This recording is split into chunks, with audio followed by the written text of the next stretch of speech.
Hello everyone, welcome back my YouTube channel math Guruji Dhananjay sir.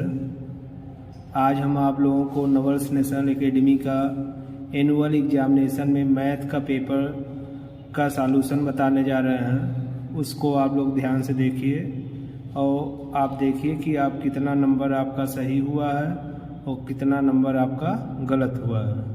तो पहला question देखते हैं। पहले क्वेश्चन में ये दिया गया, यहाँ देखिए कि यहाँ क्या दिया गया है, द रोटेशन डिग्री। यहाँ क्या दिया गया है, the rotation equal two degree. ये पूछा जा रहा है कितना डिग्री होगा।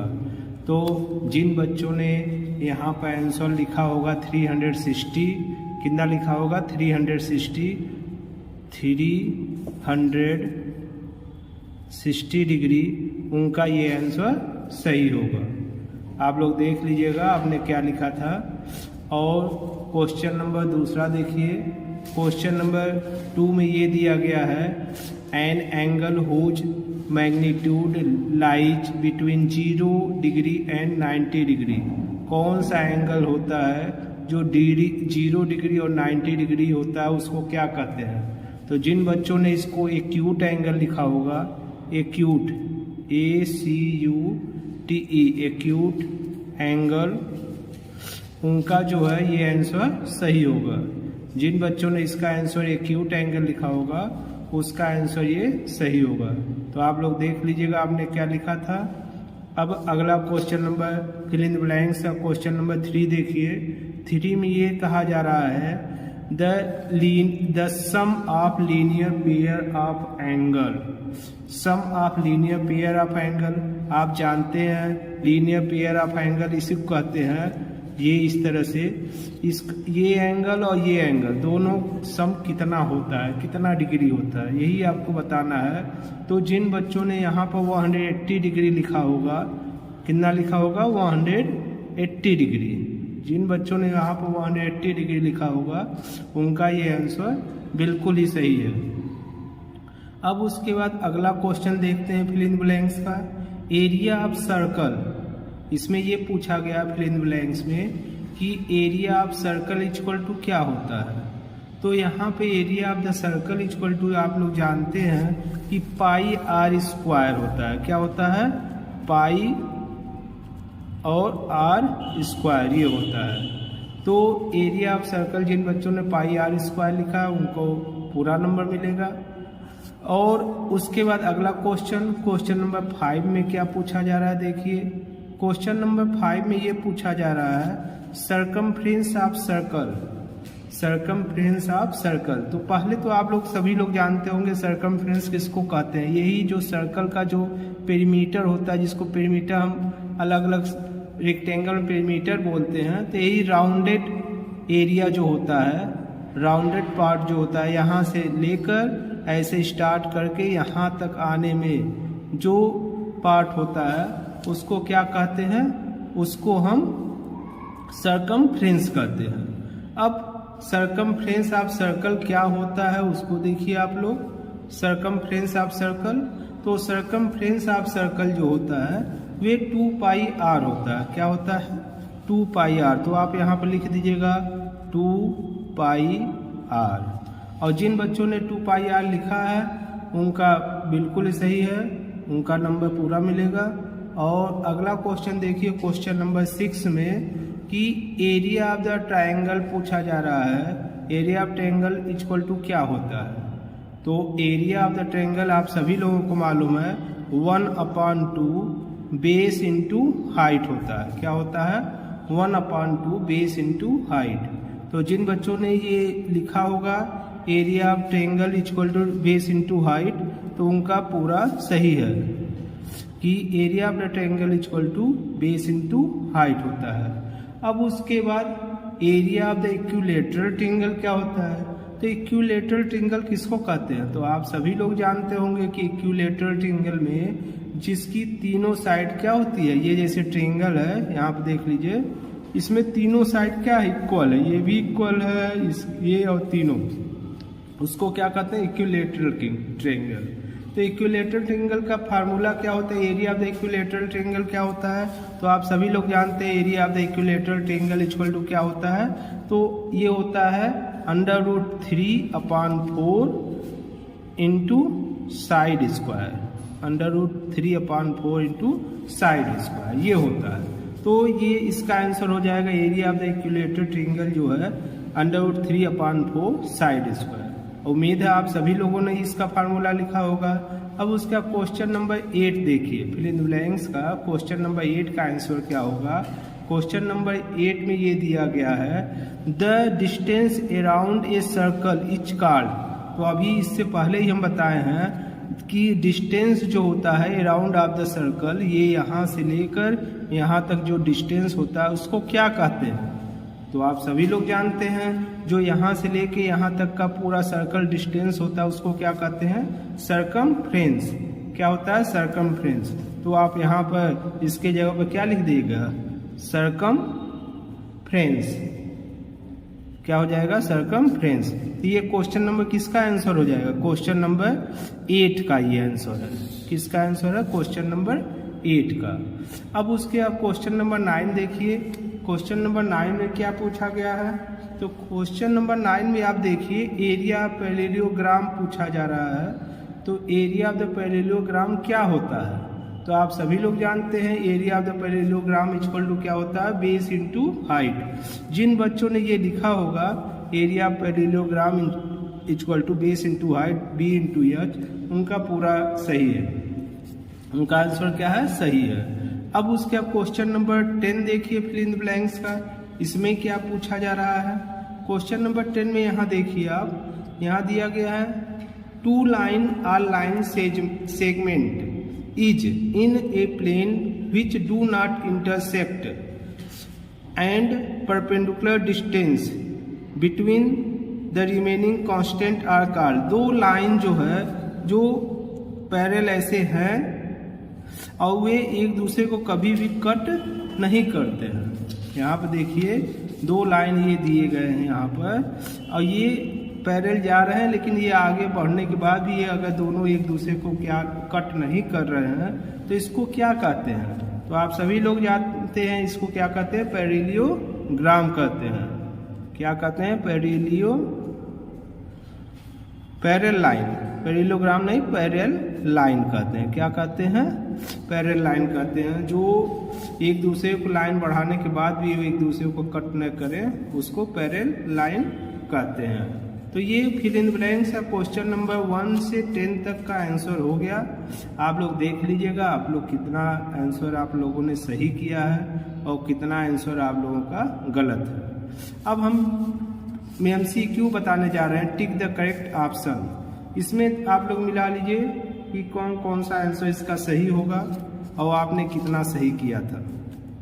पहला ये दिया गया हेक्टेयर इज इक्वल, हेक्टेयर, एक हेक्टेयर किसके इक्वल होता है, 100 मीटर स्क्वायर के होता है कि 10 मीटर स्क्वायर के होता है कि 1000 मीटर स्क्वायर के होता है कि 10,000 मीटर स्क्वायर के इक्वल होता है। तो इसमें क्या होगा, 10,000, ये सही होगा। ये ध्यान रखिए इसमें कौन सा सही होगा, 10,000 मीटर स्क्वायर इसका आंसर हो जाएगा। अगला क्वेश्चन देख लीजिए। अगले क्वेश्चन में क्या दिया गया है, अगला क्वेश्चन ये दिया गया the amount of surface curve by any shape, amount of surface curve, amount बताना है सरफेस कर्व का बाई एनी शेप, किसी भी शेप में हुए हो तो उसको क्या कहते हैं, तो उसको क्या कहते हैं, एरिया कहते हैं। क्या कहते हैं, एरिया कहते हैं। ये हो जाएगा आपका। अगला क्वेश्चन ये दिया गया है ये circle has an number of symmetry line, एक सर्कल में, जैसे यहाँ देख लीजिए आप लोग एक सर्कल है, यहीं पे देख लीजिए ये सर्कल बना हुआ है, ये इसमें कितना सिमेट्री लाइन ड्रा कर सकते हैं। देखिए इसमें इनफिनिट सिमेट्री लाइन ड्रा कर सकते हैं। देखिए यहाँ से भी ये ड्रा किया जा सकता है, फिर यहाँ से भी सिमेट्री लाइन ड्रा किया जा सकता है, फिर यहाँ से भी सिमेट्री लाइन ड्रा किया जाता है, यहाँ से भी सिमेट्री लाइन ड्रा कर सकते हैं। तो इसका आंसर क्या हो जाएगा, इनफिनिट। इसका आंसर कितना हो जाएगा, इनफिनिट हो जाएगा। और जिन बच्चों ने ये इनफिनिट आंसर दिया होगा उनका सही है ये क्वेश्चन। अगला क्वेश्चन देखते हैं, क्वेश्चन नंबर 4 MCQ का। इसमें क्या पूछा गया है, rectangle has dash line of triangle symmetry. Rectangle में कितने लाइन ऑफ सिमेट्री बन सकता है। तो रेक्टेंगल हम बना दे रहे हैं यहाँ पर, देखिए ये हो गया रेक्टेंगल। अब इसमें बताइए कितने लाइन सिमेट्री लाइन बन सकता है। तो ये ध्यान रखिए, यहाँ से एक सिमेट्री लाइन हो जाएगा इस तरह से और एक इस तरह से होगा, 2 ही सिमेट्री लाइन हो सकता है। अब जिन बच्चों ने 4 लगाया है या फिर 3 लगाया उनका गलत है, जिन बच्चों ने 1 लगाया उनका भी गलत है, और जिन बच्चों ने 2 लगाया है, एक सिमेट्री लाइन ये हो गया, एक सिमेट्री लाइन ये हो गया, उनका आंसर क्या है, सही है। तो वे जाने कि उनका नंबर पूरा मिलेगा उनको। अब उसके अब क्वेश्चन नंबर 5 देख लीजिए आप लोग। क्वेश्चन नंबर 5 में क्या दिया गया है, क्या पूछा जा रहा है, which of the following letter has no line of symmetry. किसमें जो है कोई सिमेट्री लाइन नहीं बन सकता है। इसमें देखिए किस लेटर में सिमेट्री लाइन नहीं बन सकता। देखिए पहला क्या दिया गया, पहला देखिए यहाँ पे यू दिया गया, क्या दिया गया, यू। तो यू में आप देखिए सिमेट्री लाइन बन सकता है ना यहाँ से, तो ये बन सकता है, ये तो नहीं सही होगा। फिर एच में, एच देख लीजिए ये एच है, इसमें भी सिमेट्री लाइन बन सकता है, यहाँ से इस तरह से भी सिमेट्री लाइन बन सकता है। अब उसके बाद क्या, आई में भी सिमेट्री लाइन बन सकता है, देखिए यहाँ से ये सिमेट्री लाइन बन सकता है। पी दिया गया, अब लास्ट क्या दिया गया, पी। तो पी में क्या सिमेट्री लाइन बन सकता, नहीं, पी में सिमेट्री लाइन नहीं बन सकता है। और क्वेश्चन में भी देखिए यही पूछा जा रहा है, which of the following letter है नो लाइन ऑफ सिमेट्री। इसमें सिमेट्री लाइन नहीं बन सकता, तो आप बता दीजिएगा ये पी वाला, ये सही हो जाएगा। तो आप लोग जो लोग बच्चों ने पी पर आंसर लगाया उनका आंसर सही है। अब उसके बाद अगला क्वेश्चन देख लीजिए, 1r इक्वल टू, यहाँ पे ये पूछा गया है 1r इक्वल टू कितना होता है। अब इसमें देख लीजिए, इसमें ये पूछा जा रहा है कि 1r equal to dash meter square. इसमें ये पूछा जाए 1r में कितने मीटर स्क्वायर होते हैं। तो 1r में जो है 100 मीटर स्क्वायर होता है, ये यहाँ पर हम टिक लगा देंगे, ये 100 मीटर स्क्वायर। जिन बच्चों ने 100 मीटर स्क्वायर पर टिक लगाया होगा उनका ये आंसर सही है। अब उसके अगला क्वेश्चन देखिए, क्वेश्चन नंबर 7 टू MCQ का। ये क्या पूछा जा रहा है यहाँ पर ये पूछा जा रहा है, ए triangle with 1 obtuse and 2 acute angle etch called. उसको क्या कहते हैं, जिसमें एक ऑब्ट्यूज एक एक्यूट होता है, तो उसको कौन सा एंगल कहते हैं, तो उसको ऑब्ट्यूज एंगल कहते हैं। तो यहाँ पर क्या टिक लगा देंगे, ऑब्ट्यूज एंगल पर टिक लगा देंगे। अगला क्वेश्चन देख लीजिए, question number 7। Question number 8, question number 8 में क्या दिया गया है, the sum of property of a triangle is. ये ट्रायंगल की प्रॉपर्टी जो होती है वे कितने डिग्री के इक्वल होती है। तो आप यहाँ पर लिख दीजिएगा 180 डिग्री के, किसके इक्वल होती है, 180। ये आंसर इसका सही है।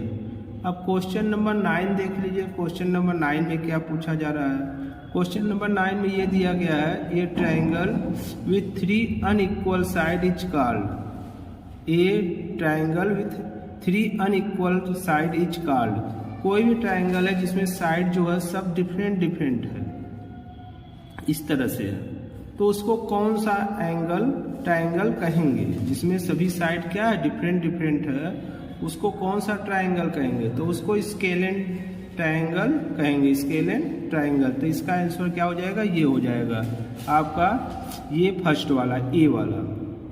अब MCQ का लास्ट वाला क्वेश्चन देख लीजिए, क्वेश्चन नंबर 10। क्वेश्चन नंबर 10 में क्या दिया गया है, ए triangle can not have more and 1। ये triangle can not have more than 1। तो इसमें कौन सा सही होगा, तो आप इसमें ये राइट एंगल लगा दीजिएगा, तो आप लोगों का ये पूरा नंबर मिल जाएगा। तो जिन बच्चों ने ये राइट एंगल पर टिक लगाया था उनका आंसर बिल्कुल ही सही है। अब हम अगला क्वेश्चन करने जा रहे हैं जिसमें ये पूछा गया है ट्रू फॉल्स। अब इसमें देखते हैं किन बच्चों ने सही किया है और किन बच्चों ने गलत किया है। तो पहला क्वेश्चन देखिए, इसमें पहले क्वेश्चन में क्या दिया गया है, 2 line that are cut by transversal are parallel if. इसमें ये दिया गया है 2 लाइन जो है दैट आर कट, जो एक दूसरे को कट कर रहे हैं, 2 line that are cut by transversal parallel. एक ये लाइन है, एक यहाँ आप देखिए, एक ये लाइन है ये और एक ये लाइन, ये दोनों एक दूसरे को कट कर रहे हैं। ठीक है, पैरेलल लाइन को क्या कर रहे हैं, कट कर रहे हैं। Alternate angle are not equal, alternate angle जो है वे नहीं इक्वल होंगे तो ये गलत है। ये corresponding angle are equal, yes, इसमें करिस्पॉन्डिंग एंगल क्या होगा, इक्वल होगा। करिस्पॉन्डिंग एंगल क्या होगा, इक्वल होगा, ये सही होगा इसमें। तो ये 3 ऑप्शन इसमें देखिए दिया गया है, तो इसमें से आप एक ऑप्शन सेकंड वाला क्या करिएगा, आंसर लगा दिए होंगे तो आपका ये सही होगा। अब उसका क्वेश्चन नंबर 2 देख लीजिए। क्वेश्चन नंबर 2 में ट्रू फॉल्स में देखिए क्या सही होगा। तो 1 कंप्लीट एंगल इज इक्वल 180, इसमें ये पूछा जा रहा है क्वेश्चन नंबर 2 में, एक कंप्लीट एंगल जो होता है वो 180 के इक्वल होता है, नहीं। एक कंप्लीट एंगल जो होता है वो किसके इक्वल होता है, 360 के इक्वल होगा। तो ये दूसरा नंबर क्या हो जाएगा, फॉल्स हो जाएगा। दूसरा नंबर क्या हो जाएगा, फॉल्स हो जाएगा। अब क्वेश्चन नंबर 3 देख लीजिए। क्वेश्चन नंबर 3 में ये पूछा जा रहा है, 0 एंगल इज इक्वल 0, क्या 0 एंगल जो होता है इक्वल टू 0, 0 के इक्वल होता है, ये ट्रू होगा कि फॉल्स होगा। तो इसका आंसर क्या हो जाएगा, ट्रू हो जाएगा। क्वेश्चन नंबर 3 का आंसर क्या हो जाएगा, ट्रू हो जाएगा, क्योंकि 0 एंगल जो होता है वो 0 के ही इक्वल होता है। अब हम क्वेश्चन नंबर 4 देखने जा रहे हैं, उसको देखिए आप लोग, ये आंसर सही ट्रू होगा कि फॉल्स होगा। तो क्वेश्चन नंबर 4 में ये दिया गया, right angle is equal to 190 degree. क्या राइट एंगल आप लोग जानते ही हैं, राइट एंगल कैसा होता है, इस तरह से सीधा होता है। तो ये क्या 190 डिग्री होता है, नहीं।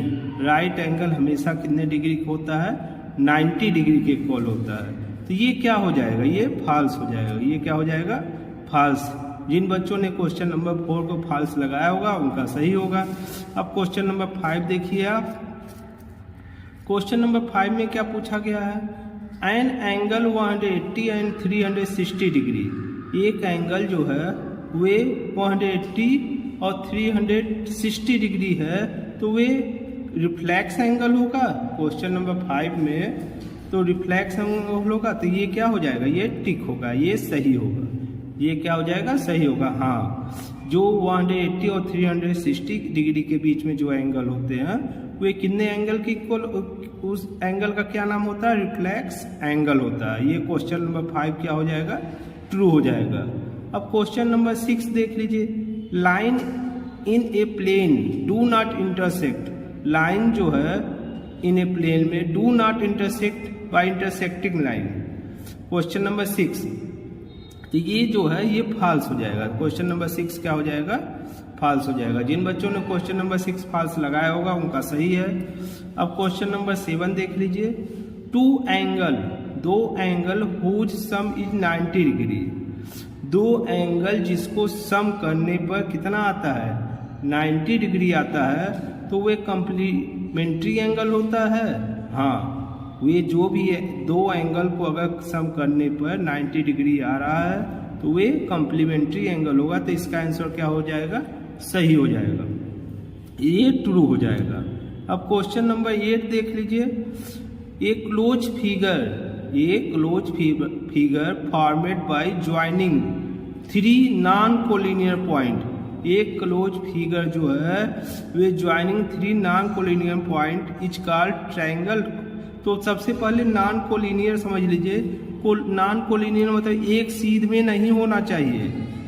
3 पॉइंट जो है एक सीध में इस तरह से नहीं होना चाहिए, तीनों पॉइंट अलग अलग होना चाहिए इस तरह से। तो अगर इन तीनों को मिलाया जाए, तीनों पॉइंट को, तो वे क्या ट्रायंगल होंगे, तो हाँ वे क्या होंगे, ट्रायंगल बनेंगे। तो ये क्या हो जाएगा, ये ट्रू हो जाएगा। ये क्या हो जाएगा, ट्रू हो जाएगा। अब क्वेश्चन नंबर 10 देख लीजिए, ये ट्रू फॉल्स का लास्ट क्वेश्चन है। क्वेश्चन नंबर 10 में ये दिया गया, in an equilateral triangle each angle are measure 60 degree. क्या इक्विलेटरल ट्रायंगल जिसके सभी एंगल साइड जो होते हैं इक्वल होते हैं, तो क्या हर एक एंगल जो होता है 60 डिग्री के होता है?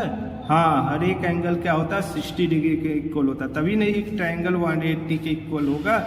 जब सब इक्विलेटरल ट्रायंगल तभी होगा जब सभी एंगल क्या होंगे, इक्वल होंगे। उम्मीद है आप सभी लोगों को true false fill in the blanks और MCQ अच्छे समझ में आ गए होंगे। और जिन बच्चों ने अभी तक वीडियो को सब्सक्राइब नहीं किया है वे वीडियो को सब्सक्राइब करिएगा, लाइक करिएगा और शेयर करिएगा। Thank you.